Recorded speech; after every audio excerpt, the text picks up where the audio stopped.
Quand un pote juif souffre, je me mets à sa place. Quand un pote homosexuel souffre, je me mets à sa place. Quand un pote noir souffre, je me mets à sa place. Bonjour, moi c'est Marwan Zaki, je suis responsable du projet Salam Shalom Salut. Moi je m'appelle Elsa Elbaziz et je fais partie du projet Salam Shalom Salut, qui est un projet qui vise à lutter contre le racisme et l'antisémitisme, qui est porté par des jeunes français, juifs et arabes.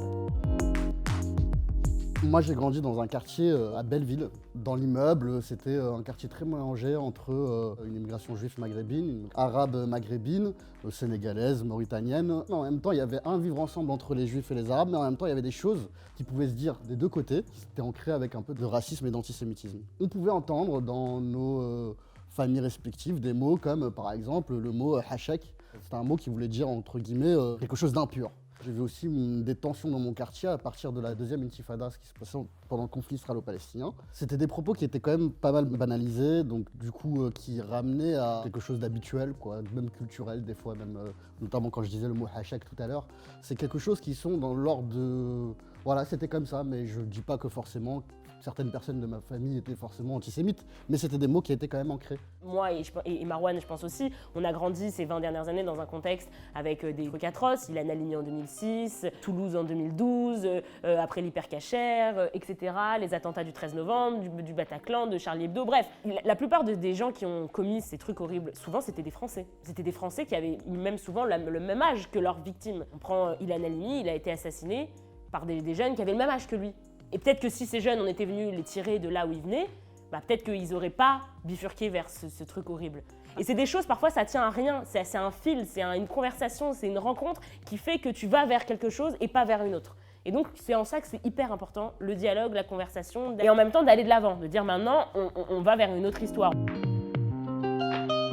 Le projet Salam Shalom Salut a commencé en novembre 2018. Il est né dans un contexte un peu particulier, notamment la question de l'instrumentalisation des deux groupes, juifs et arabes, par certains, que ça soit de l'autre côté, par Marine Le Pen d'un côté, et que ça soit par exemple par Dieudonné de l'autre. Et donc c'était une question aussi de se réapproprier la parole. Ouais, son but premier, c'est clairement de réinstaller un espèce de dialogue qui souvent a disparu et d'essayer d'aller à la rencontre des jeunes et des moins jeunes, mais surtout des jeunes.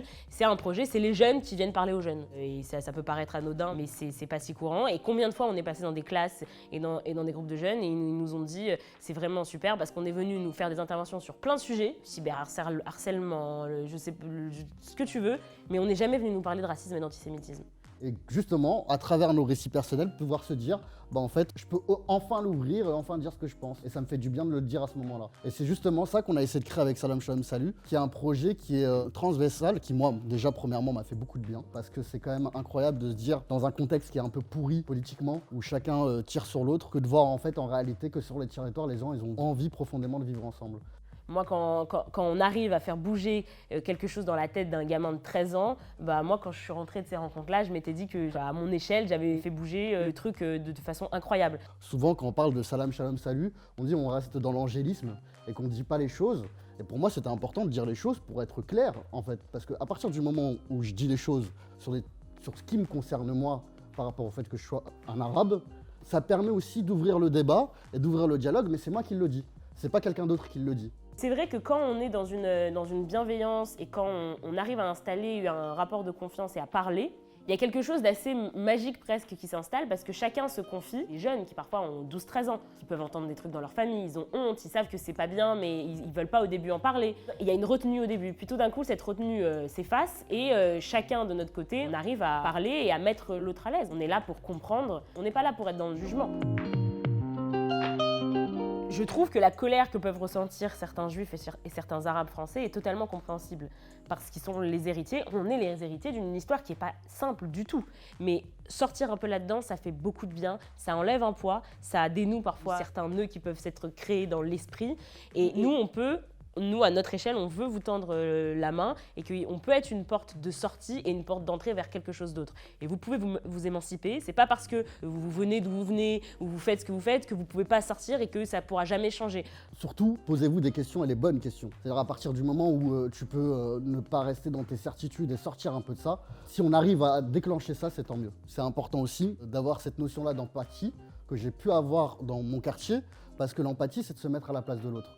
Donc quand un pote juif souffre, je me mets à sa place.